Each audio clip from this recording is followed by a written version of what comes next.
Au menu aujourd'hui, un bowl de crozet. Pour réaliser cette recette pour 4 personnes, vous aurez besoin de 250 g de crozet, d'un cube de bouillon de légumes, de 2 burrata, de 70 g de pignons de pain, de tomates cerises. Et pour le pesto à l'ail des ours, il vous faudra 60 g environ d'ail des ours haché, 25 g de parmesan, donc une partie des pignons de pain, de l'huile d'olive et du sel et du poivre. Vous allez faire cuire vos crozets dans de l'eau bouillante salée avec le cube de bouillon de légumes.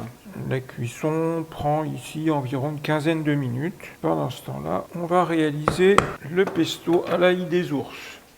Pour réaliser le pesto à l'ail des ours, on va mettre dans un mixeur ici, on verse l'ail des ours, on va y ajouter 30 g de pignons de pain et le parmesan. Et on va mixer tout ça.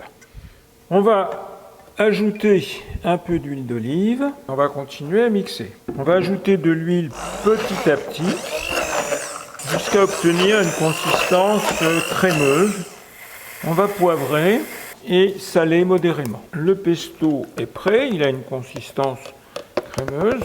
On le réserve dans une poêle chaude à sec. Vous allez torréfier les grains de pignon restants, c'est-à-dire environ une vingtaine de grammes, que vous faites torréfier jusqu'à ce qu'ils soient bien dorés. Voilà. On les enlève de la poêle, on va les réserver. Une fois vos crozets cuits, vous allez les égoutter en conservant la valeur d'1 à 2 louches de bouillon de cuisson.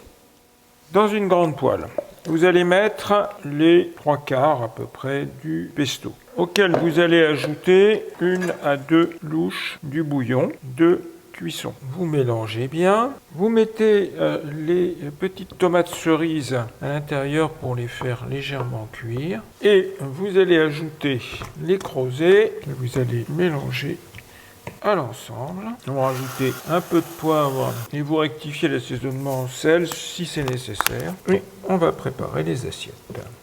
Dans les assiettes, vous allez disposer vos crozets, une assiette façon bol.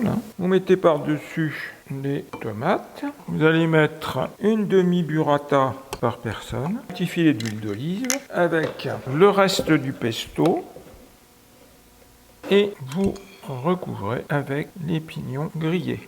Et voilà.